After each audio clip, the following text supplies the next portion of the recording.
Identify yourself. You will be recognized. Okay. Thank you, Madam Chair. The SB 205 is a technical correction. 2 years ago, brought a bill to this committee and to the whole legislature that said we would not penalize children for or families for choosing school choice. And when I originally brought it, I had ignorantly written it just inter-district because I don't think about inter-district because of my location. And Senator Chesterfield on this committee pointed out that we had left out intra-district, and so we went back and amended it to include intra-district, but we had a judge in this state who decided that we had not included intra-district.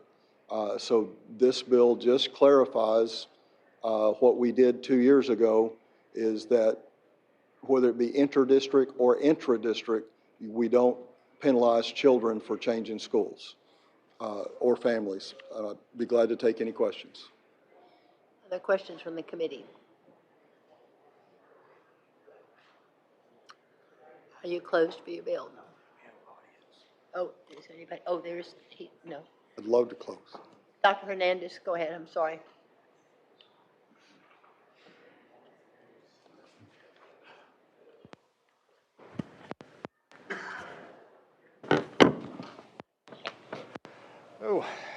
Mike Hernandez, Administrator Association, and if you want to introduce yourself. I'm Debbie Jones, Superintendent of Bentonville Schools. Nice to see you. So thank you, Senator English, members of the committee, for allowing us to share, and we definitely appreciate Senator Clark, especially on 167, for modifying that bill, and we've been in many conversations about school choice over the years, and he's, as far as I know, since I've been in this, he's been the school choice guy dating back several years ago. And so in the discussions, Senator Clark had referenced about bills. This is something we've had a lot of conversation about regarding how the bill was done last time and some technical corrections in terms of what did it say inter-district. All of it really started and related to athletic transfer. I think when the bill was actually written, it was specific to allowing students to be able to transfer all the way up into the 12th grade year. And we were, finally got a lot of that worked out, and we're supportive of that, and that bill passed. There was a situation that came up, and like you mentioned, I think the Attorney General made a finding on one way. We had talked and talked to AAA, and I think we thought kind of agreed in that direction. But the judge said, no, it doesn't, because it's in the school choice. And Dr. Jones will speak a little bit more about the intra-district transfer, but I think the biggest concern that we have is that this is in the school choice bill, and so it really is, even though it may have been intended for athletics, it opens up intra-district transfer for everything K-12. And so what that means is that if I've got multiple elementary schools and we have a policy internally about how we have each person in the building, it now reads that you can school choice intra-district and follow those policies, which now actually say applications are due in January and a school has 15 days to respond, so you could have transfers that semester. And so there's just a whole lot of things that this is more widespreading than I would say a technical correction bill. And so those are just, some of our concerns about letting districts have policies, especially around the elementary grades and multiple schools all the way through junior high. And I think Dr. Jones can speak to that and then some of the high school issues as well. Madam Chair, committee members, thank you for allowing us to speak. I can speak to this issue. While it sounds like a small technical correction, it has major implications for all of our school districts across the state because it is K-12. As you know, we have about 20,000 students in Bentonville schools. I had the experience of living through the second high school opening, and initially, and both those schools are A schools, by the way, and likely would not have been had the school board not made the wise choice to hold families to their zones. We believe we have embraced parent choice. We have it within our own school district where we have room, but we believe our greater responsibility is to create quality schools in every one of our schools. And as you well know, Most families want neighborhood schools. And with our growing population, say for example at Evening Star on our south side where we have a very limited number of seats, if we allow school choice within our districts, then you will have the haves and you'll have the have-nots. The families that can't afford to get their schools to the school of choice will quickly follow that income pathway as well. We've experienced that when we've had choice schools in the past. What we are offering now, where we have lots of excess space in our downtown schools, we're offering district family choice to those downtown schools because we need to fill up the schools. But should we open this up, you will create the haves and have-nots. It was a difficult process to hold people to their zones, and I'm convinced had we not done that with the 2 high schools, you would not have 2 high-quality high schools. And so I ask that you give this careful consideration because it will have economic and traffic impacts on our city. If people if they choose to go to the school of choice, which is outside their zone, they will be transporting their children to that school. And then when families move into that neighborhood and there's no space for them in that elementary school, then we will have to transport them to other schools. So you'll see a transportation financial increase in all the schools' budget, but you'll also have unhappy parents who don't have a neighborhood choice for their school building. Thank you for your consideration. Senator Murdoch.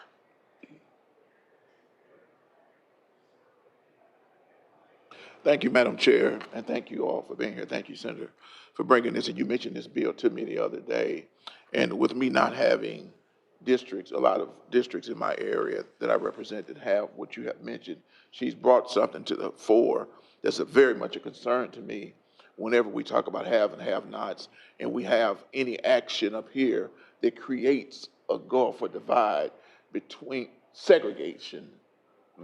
And I never want to promote that. I don't think you do either. So certainly please address this at the proper time. My question to you is, in what you have now as choice, can you explain that again to me? Yes. What do you have now? And how does it prevent what you're concerned about? Great question, and we've done this through experience. At one time in the district before I was there, they did have choice schools for year-round schools, 2 different ones.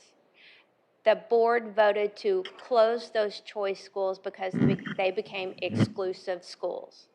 Now with our downtown schools, where we have about 200 openings per school downtown, because people can't afford to live downtown and because we have so many rentals, we still protect the zone. The families that are there have protected seats. They don't have to choice in. But then for the 200 excess seats that we have, families can choose for all of those schools to choice in. That way you don't create the haves and have-nots. So you have a limited, if you will. Okay. Yes. I see what you're saying. Thank you. Mm-hmm. Thank you. Senator Sullivan. Are y'all speaking, just for the record, for or against the bill? Against the bill. Against the bill? amendment. Against the bill. And you're speaking as representatives of the Administrators Association? I am, yes, sir. I'm speaking for my school district, Bentonville Schools. Okay, and is the association, are you a registered lobbyist? I am. You are, okay. And you wouldn't have to Yes, be sir. as a senator. Okay, and I'm just concerned about the process.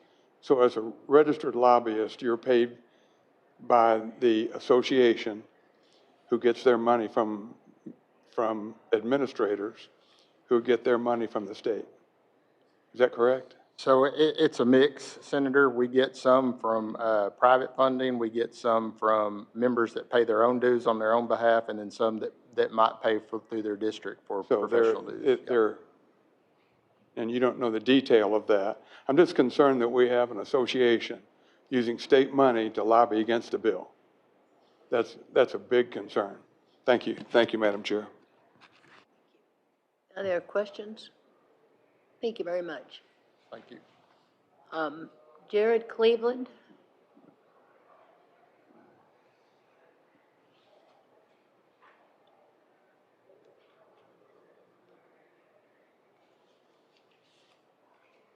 Hello, I'm Jared Cleveland, Superintendent of Springdale School. Here to visit with you a little bit. We have 23,000 students in Springdale, 18 elementaries. I'm sorry, I'm against the bill. I'm here in my official capacity as superintendent, although I have a lot of respect for Senator Clark. Again, I'm here managing this particular bill. With 18 elementaries, 4 middle schools, 4 junior highs, and technically 4 high schools, a conversion charter school called Don Tyson School of Innovation, which has a lottery, and then 2 traditional high schools. This particular bill would be very difficult to manage, and that, quite frankly, we have often people who like to transfer within the district. We do allow that when room is available. Like Dr. Jones said, it's very difficult to manage when there's too many who want to transfer to a particular school. We do have haves and have-nots. We have roughly about 73% of our students that are on free and reduced lunch. So oftentimes people want to transfer to what they consider a better school.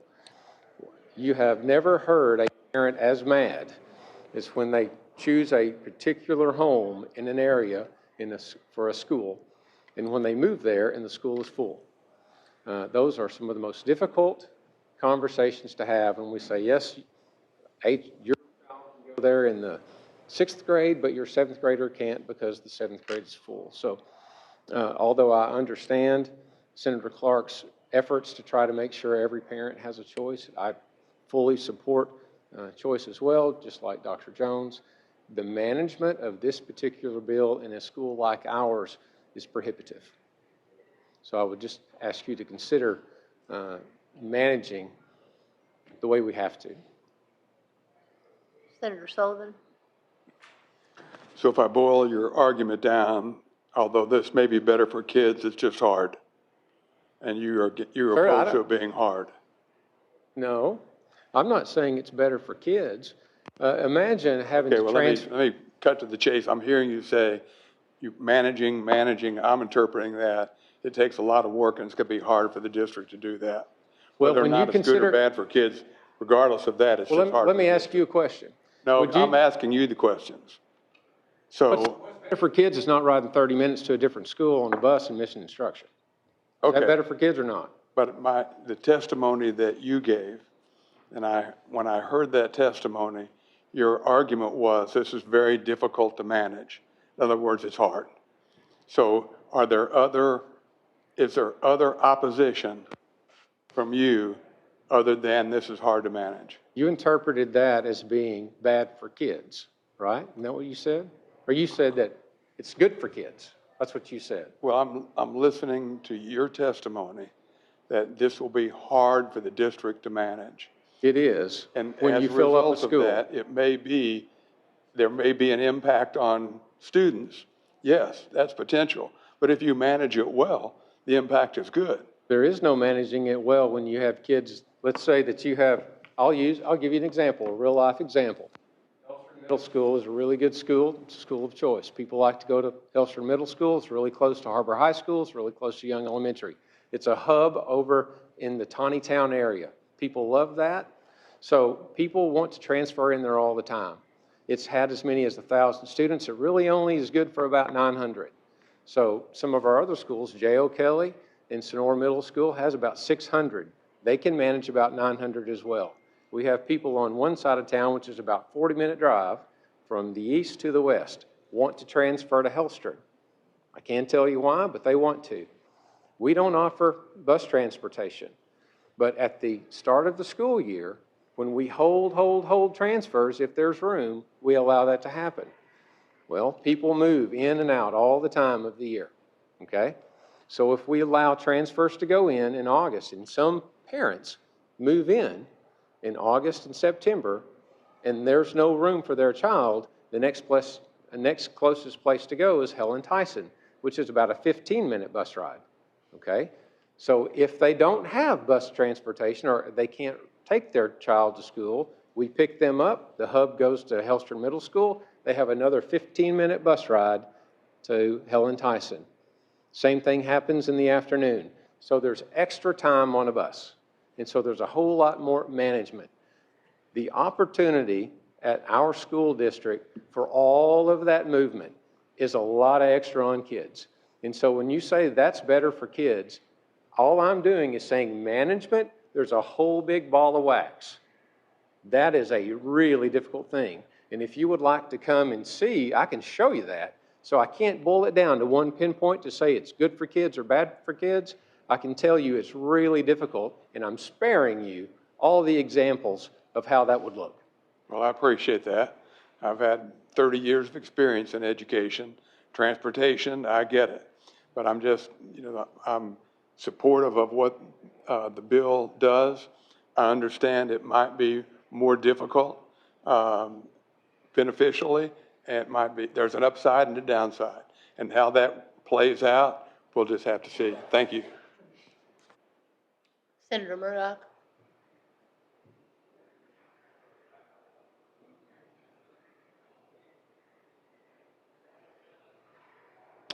Thank you, Madam Chair, and thank you, Superintendent, for being here. I'm always concerned as a senator or representative in this legislature to make sure and hear from an implementation standpoint the things that we put in place, that we up here, the 135 of us, even think may be true, or we, through our research, think it's a great idea. When people such as yourself come and testify as to how it must be managed or implemented, I think that's what we're talking about, is implementation. And then the effectiveness of such legislation. The idea can be great of choice of what we're talking about. But the functionality and the practicality of how it works for the district and those students that will endure this, that becomes a concern. And that's what I'm hearing is the ideal is great, but managing it or implementing it does not equal necessarily what we conceive it to be. Am I correct in that? Yes, you are. So let me ask this question. Is there something, and I guess the previous superintendent may already be doing it, akin to what Senator Clark is trying to do to achieve parental choice in some magnificent way, while also it being done in a manner that's cohesive and fluent for everybody involved? Is that? We work really hard. We work really hard to make sure that the parents have an opportunity of choice. Especially, we even go over and aboard to help allow them on buses if we can. We work really hard to do that.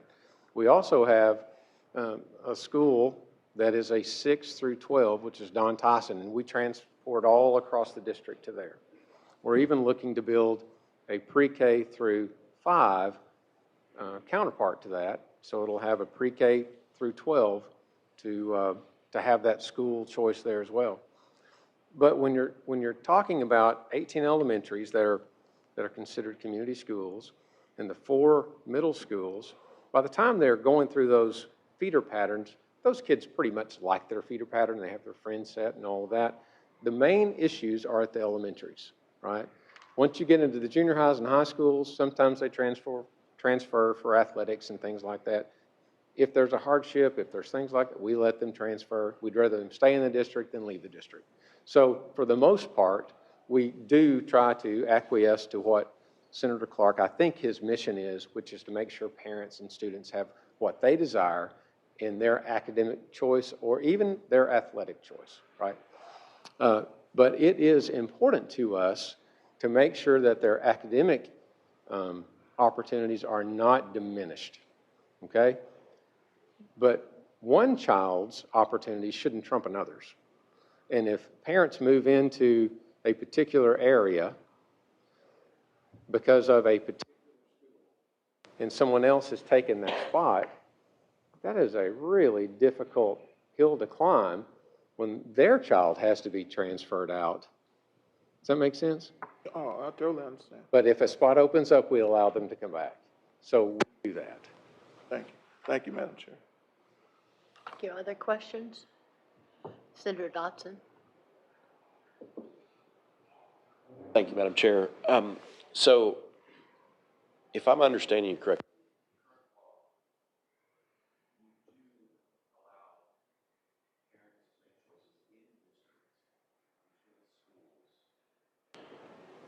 up to capacity.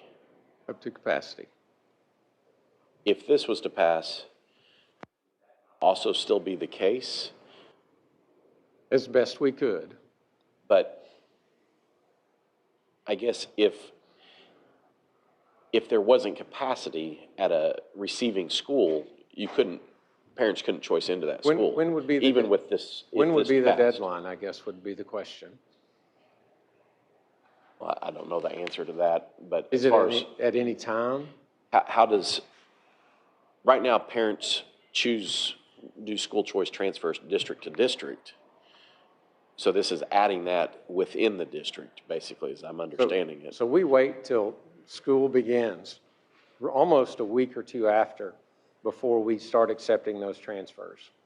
And so my apprehension is, do we have to start accepting transfers at this new deadline early? Because then we're in a real predicament, right?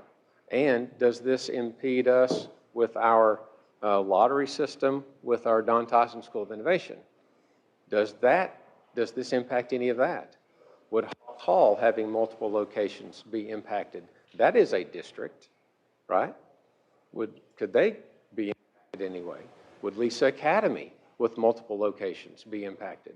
Who all would be impacted by this particular bill with school choice? I don't know that those are actually districts. Those are individual charter schools that you mentioned. Well, I mean, Don Tyson's a conversion charter school, and it's within our district. Yeah.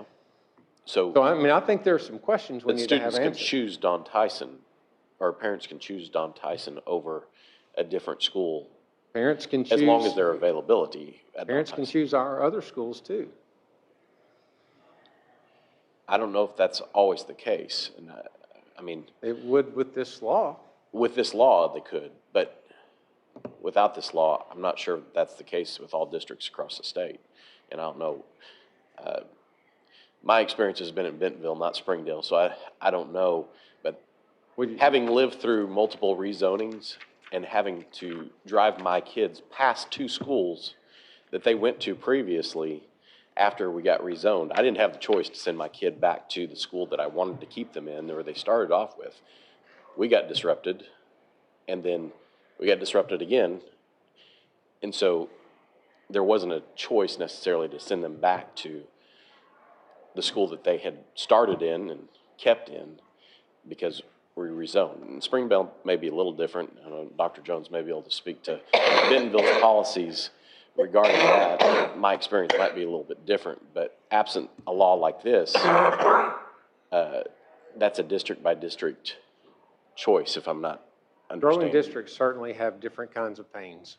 There's no Yeah, question. I mean, we're a little more unique in Northwest Arkansas and continuously growing, and the challenge. I'm sensitive to the challenges and struggles of that, but at the same time, I'm concerned about parents being denied the ability to stay within the school or for whatever reason decide, hey,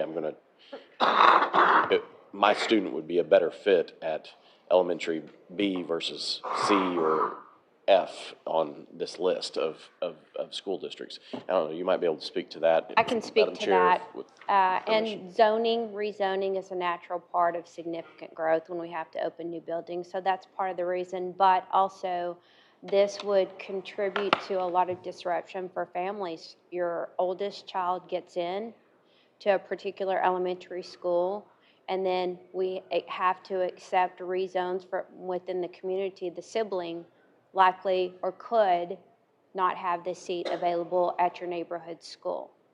And for us, the traffic consideration has to be taken into account because Was that not already the case to a certain extent, though? If you have it's far better now with the control that we have with our bus stops and the advancements we've made than it will be if we have open school choice. It will increase traffic. I guess the question, if this is to pass, Uh-huh. I don't know if it will or it won't, but if this were to become law, would you still have, you still wouldn't have to take students that exceeded the capacity of a particular school building. That's correct. So that would still be a limitation, even with it, As long as as it is now, or even if this passes. the interpretation from the Department of Ed has been as long as you have a seat left, then you have capacity. With ours, we will reach capacity. The families outside that zone will fill the capacity. So those moving into the zone, which we will continually have, will then, those families will have to be bused to other schools. We kind of already do that now, though, don't we? No, we do not. We have cleaned up a lot of those zones. We allow for choice with the downtown schools. We allow for choice with International Baccalaureate. But when those families are choosing choice, then they transport. Yeah. Right, yeah. Yeah. They basically are like a charter school at that point. My argument is that the school board knows their community the best. It is a local control issue. It does have more than just an educational impact. It's an economic issue. If you look at Centerton, for example, a lot of the development you see that's come out there is because we've developed a very strong school system in that area as well. As long as you have a system where there is the opportunity to allow for choice within your district, you will create have and have not systems. That's represented throughout the state. We've created very strong systems in all of our schools, and the community that's grown up around that has benefited as well. So you're not really worried too much. I mean, if we have the strong schools in every area and high quality across the board, what would be the purpose of someone wanting to transfer out of a particular school? It's disruption. It's traffic. What you hear as good for one student, and to be honest, this is an athletic issue. I think this is why it's coming to the forefront. And athletics is not, well, I'm an athlete. I respect athletics a great deal. It's not the most important thing in our business. Education is. And when a student doesn't get to play on a particular team or they don't get the position they want, that's really what this whole discussion's about. And what is good for one can be very damaging for others. And I'm asking that you give school districts the ability to operate their own districts to be successful within. And the school board is the best group to make the calls for that community to understand their family needs, because they hear from local families. And so that's why I feel like this is not the right action for school districts in Arkansas.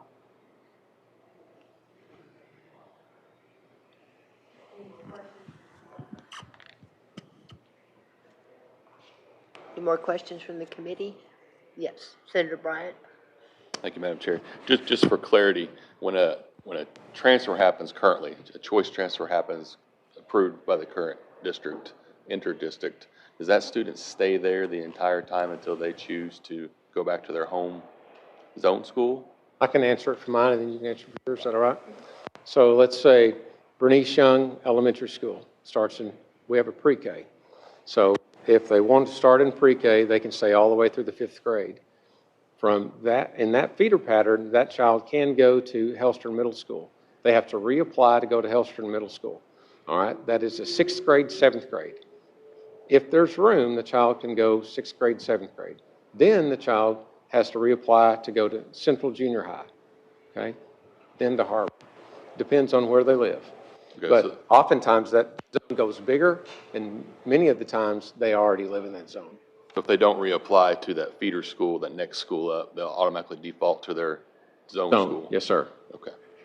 Same for, Same with us, except for some of the parent choice options we've created. If you select the International at Mary May, the downtown school elementary, then you're guaranteed the international pathway all the way through BHS. okay. And then last question on that, is there, does the school districts currently have any type of buffer authority? Like, hey, we're gonna, if we're capable of 900, we're gonna reserve, we're not gonna go we're only gonna take school choice up to 880. We're gonna leave 20 for those school district arrivals that happen during the mid-year? We don't have the authority according to our last questions about enrollment. Okay, all right, thank you. Senator Murdoch? Oh. Oh, okay. Any further questions? Thank you very much. We have one more person to speak for the bill. Gary Newton.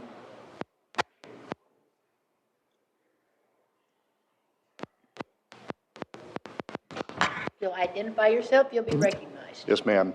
Thank you very much, the committee. My name is Gary Newton with Arkansas Learns. We're a 501c6 privately funded organization representing the interests of consumers of education. I had not planned to speak on this bill, but I wanted to clarify some things. As being early and often advocates of school choice, we believe choice is students choosing schools. We do not believe school choice are schools choosing students. It's our understanding with the bill that capacity is very well defined when it comes to interdistrict school choice. So some of the arguments made regarding the inability of districts to manage that by my friends who are opposed to this bill is capacity is a defined issue when it comes to interdistrict. Therefore, in some ways, interdistrict students have an advantage over students that are then within the district or residents of the district for their own intra-district choice.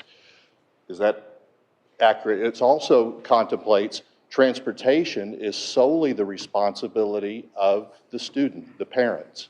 It's not required for the district to handle transportation on that end. We have seen the bad actors when it comes to schools choosing students.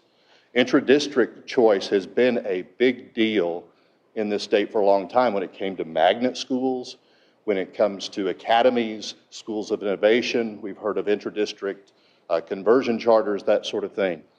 I would point to the Little Rock School District as a bad actor when it came to choice. They have chronically over-enrolled the most historically significant high school in America. Central High is 30% over-enrolled every year because it is designated a magnet school. And in that magnet qualification, they said anybody that's designated gifted and talented can choose this intra-district school. Well, as a result, Little Rock has over-identified gifted and talented, so anybody within the district that was designated that could also get transportation within the district to then go to Central High. As a result, it stopped schools being built in other parts of the city because the politics of that school was that they were going to over-enroll and move all these kids downtown because there were no other options in town. At the State Board of Education, we've seen academies like Hope that want to have an ACT score before they will allow students to come into their intra-district choice. So I would encourage the committee to think of this. Inter-district is just as important as intra-district, and this levels the playing field for all. It is manageable because with capacity very well defined at the state level, there is always, it doesn't mean 100%. It means there is always room. Thank Senator you. Murdoch?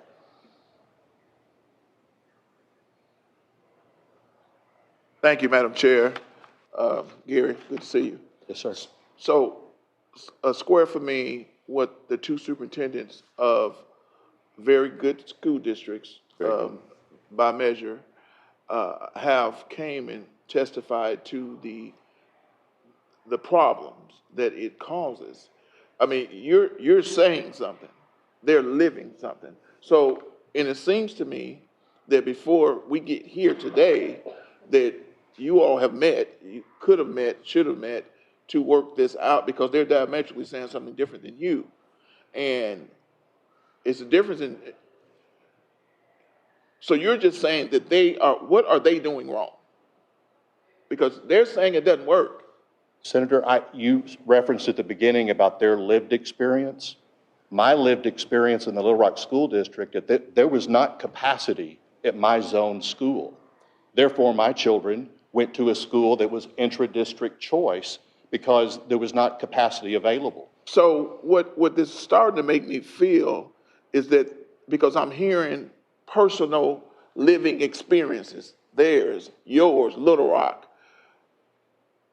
this might need to be left at the local level. Because as we do it from here, whatever we do is going to infringe on somebody. If we do what the bill says, according to according to the testimony that I've heard, I'm going by the testimony that I've heard. If we say yay, it's going to infringe on these two that have testified, the way they interpret it.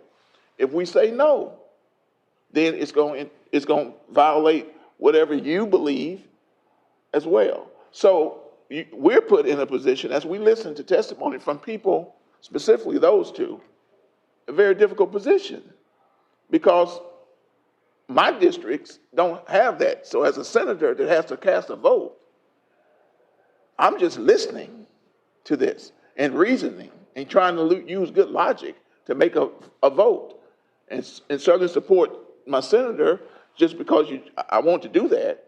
But I'm hearing something, and I want that to be worked out so I can make a good decision for all that's involved. But it sounded like to me, I'm just giving you where I am, that this is more of a local thing than a Little Rock thing. So far, that's what I'm hearing so far. I hear you, I understand that, but I would argue that, again, to the root, we believe choice is students choosing schools, not schools choosing students. You heard testimony about the management of an intra-district choice system already. There is a choice system within these larger districts of people choosing to go, but it's the schools and the district's rules on who gets admitted and who doesn't. It was referenced about charter schools. Charter schools are blind lotteries. If there is more demand than supply, it is a blind who gets into that respective school. So that's the elegant solution in all of this. If there is no capacity, there is no issue. If there is capacity, why shouldn't intra-district students be afforded the same opportunity that people that live outside of the district? Because they would get that chance to go to that school in the district. Right, and I think Senator Clark, in his closing, he's going to clear a lot of this up because I can see your expression. So I'm certainly reserved for that. I mean, generally speaking, so as we go down to these local things where I think we are right now, I'm against school choice because what school choice does is provide for segregation. That's what I experienced. Now we're talking about real life, right? So if it get down to me locally, it's not good for us. It hadn't been good for us, and you can't convince me it's good for us because I know what it has done. It gives to the have and have-nots concept and leaves others with what's left. So that's not for this discussion, but certainly I'm into a different discussion now.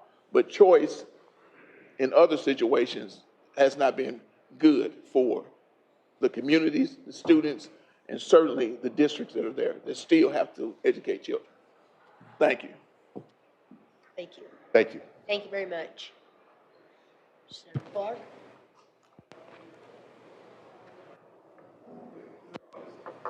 Thank you, Madam Chair. I apologize for the time, but the choice of when to run the bills was not mine.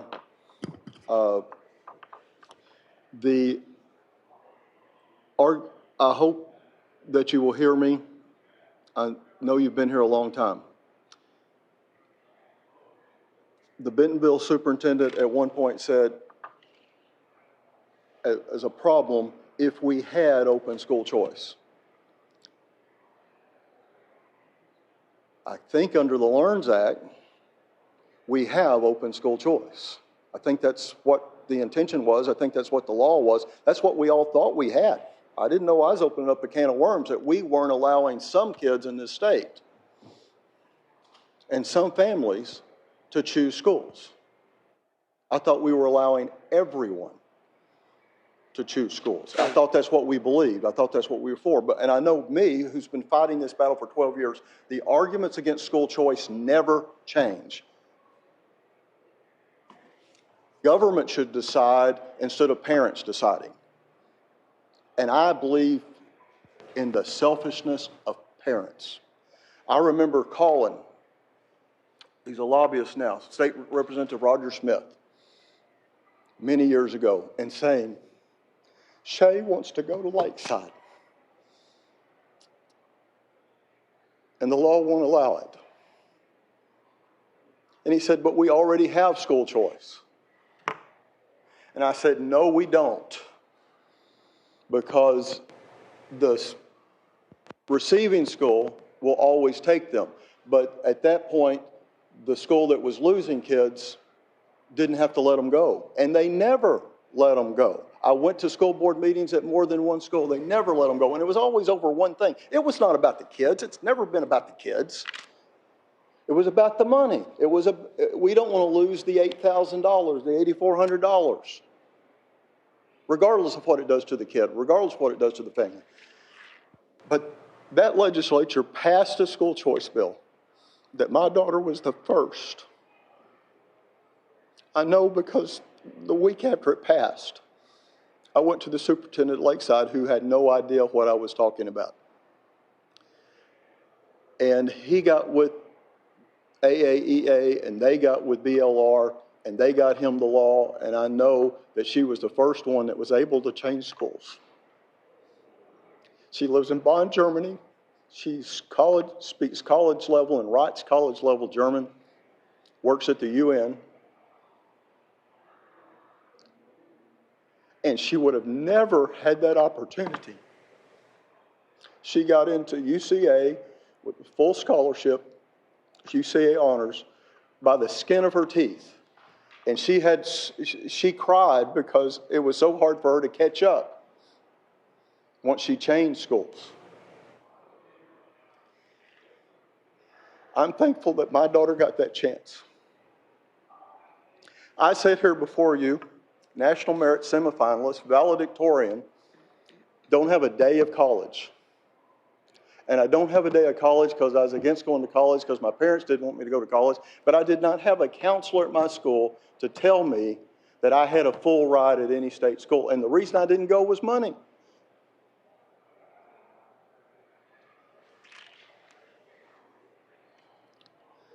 Capacity.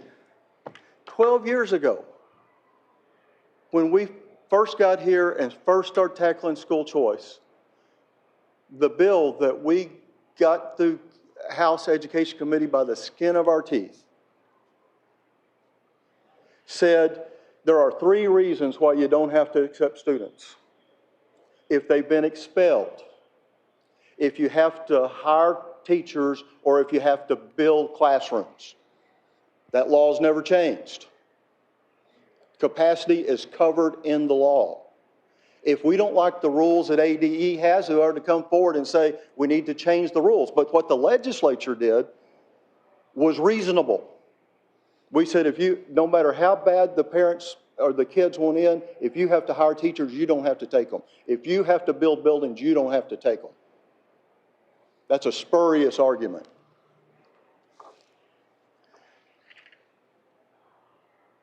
Sky's fallen. The sky's always been falling when we wanted to give parents a choice. Transportation. Let me tell you, Education Committee, 12 years I've been fighting, and we still need to do it. We need to take transportation and move it out of adequacy. It still be part of adequacy, but it needs to be a separate budget because these big schools make out like bandits. These little schools that have to send buses for miles and miles, the little poor schools, are getting compensated the same way that these big schools that are close and have very few miles to go, same way, and they are making out like bandits on transportation. And this, that a kid might have to go 15 minutes. We were going to run a bill 10 years ago that said, boy, and it sounded good, that a student in Arkansas doesn't have to ride over an hour one way on a school bus. And we dropped it and didn't do it. And one of the reasons we did that is one of my school districts came to me and said, when we were consolidating, we took these areas, the state asked us to take them. And if we go that far, we're going to have to send taxis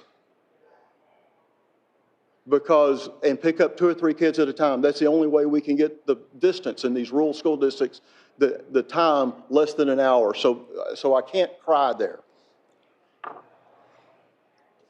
Gerrymandering. Senator Murdoch, you want to talk about haves and have-nots? You look right here in this city. I would be embarrassed to have the map that they have for school districts, because it is drawn, you look at it, it is drawn so that the wealthy who used to come in here and testify against school choice, because their kids were already living in the areas with the best school districts, but it wasn't because they were all together. It goes over here and over here and over here, while others are gerrymandered into school districts and high schools that 90% of their 11th graders can't read on grade level. The haves and have-nots are not, they're not they're not because of school choice. They're because that they have deliberately gone away from that. And the idea from the beginning till now is superintendents know best, parents don't. Which means government knows best. Our schools are government schools, which means government knows best, the family doesn't. If they don't have room, they don't have to take them. It's as simple as that. We can't change capacity. The boy that this year was denied school choice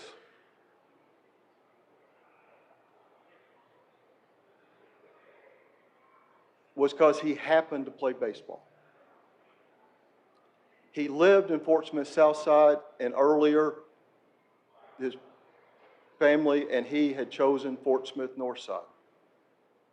So he wanted to transfer back to where he lived. There was no capacity issues. There were no other issues except athletics. He wanted to come back to Southside because they have a great, I think they use the word intern, but medical intern program, and he was very serious about being a doctor. And he wanted that experience for a year. But they didn't want him to transfer. They talk about this about sports. Nobody will get, as a high school athlete, nobody will get down on schools and sports in this state more than I will. And I want to tell you, when they say they don't care, let me tell you, when the star quarterback wants to leave, the superintendents care. They're more about the sports than a whole lot of the parents are. And we covered that last time. We're just fixing it to make sure that it applies to everybody. We fixed that last time that said, if you've been recruited, if you can prove they've been recruited, it can't happen. But other than that, athletes don't get treated worse than chess players or people in the band or cheerleaders. We said it was an anti-discrimination.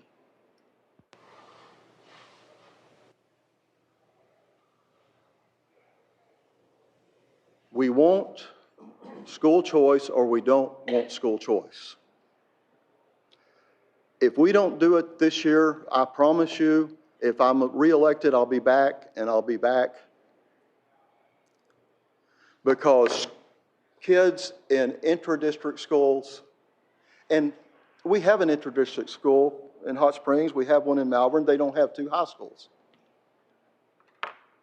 What they didn't say is if you live in Siloam Springs, you can school choice into Springdale or Bentonville. You can school choice from Springdale to Bentonville or Bentonville to Springdale.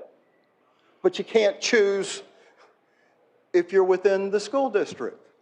What sense does that make? Why do these families get left out? I can assure you the governor never intended to leave them out. I never intended to leave them out. You never intended to leave them out. But these arguments about capacity, the law's already there. The law's already there that anybody that asks, and I don't care how much they yell at a superintendent, if there ain't room, there ain't room. We all understood that. That's why we made it as fair and logical as we could from the beginning. So that you can't choose something that's not available. Who knows better what's best for their children? Tyler Dees knows better than his school superintendent. Breanne Davis knows better than her school superintendent. Josh Bryant knows better than his school superintendent. And you know I'm right. Reggie Murdoch knows better than the school superintendent, even if he's married to her.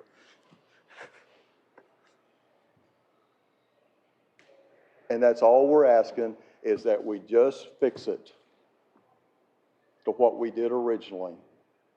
It said you don't get discriminated against wherever you are if you want to exercise school choice. I'm closed. I would appreciate a good vote.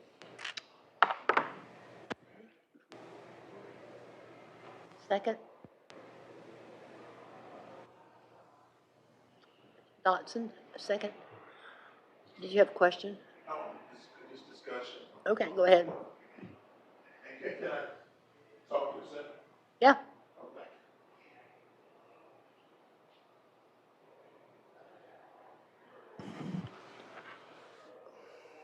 So, some parts of it I get, and it goes back to your original conversation with me. The way you explain it, Let him go. it's simple. It's simple. You're talking about intra already, whether I agree with it or not, is already somewhat in law statute now. But as we hear what they are talking about in their respective districts, that's hard to ignore. And I'm not calling them, you call superintendents government. I'm not calling that government. They are experts in education that have educational training in that. So I'm government and I don't have that, but I'm in a position to possibly. So I do respect that differently. I look at that differently. And I'm tossed and turning between not giving them the autonomy to use their expertise along with their school boards to do the best thing. Local, that's where I'm turned. Your simple I get that, but they explain something different that's a problem for them. Now, it may not be in other places either, but they have so much they're probably growth schools and some other things. So I don't know. It's emotion. We're in discussion. I'm just telling you where I'm perplexed still, and I can acknowledge that. I'm just perplexed as to what's best to do. I think we have a motion on the floor, so. Oh, okay. That's why I asked, Okay, could I that's discuss? all right. But okay. Well, it's discussion phase, so I'm just discussing. I guess You discussed. I'm just Okay. discussing. You made a motion and you seconded. Okay. All in favor? All opposed? I didn't hear you. Did you say no? Okay. So we need a roll call. Okay.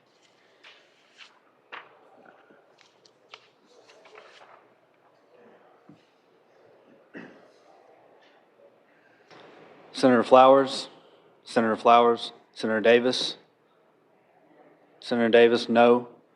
Senator King, Senator King, Senator Murdoch, Senator Murdoch, Senator Bryant, Senator Bryant, no. Senator Dotson, Senator Dotson, yes.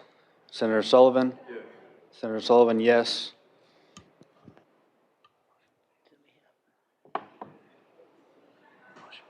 Oh, the motion failed. Sorry.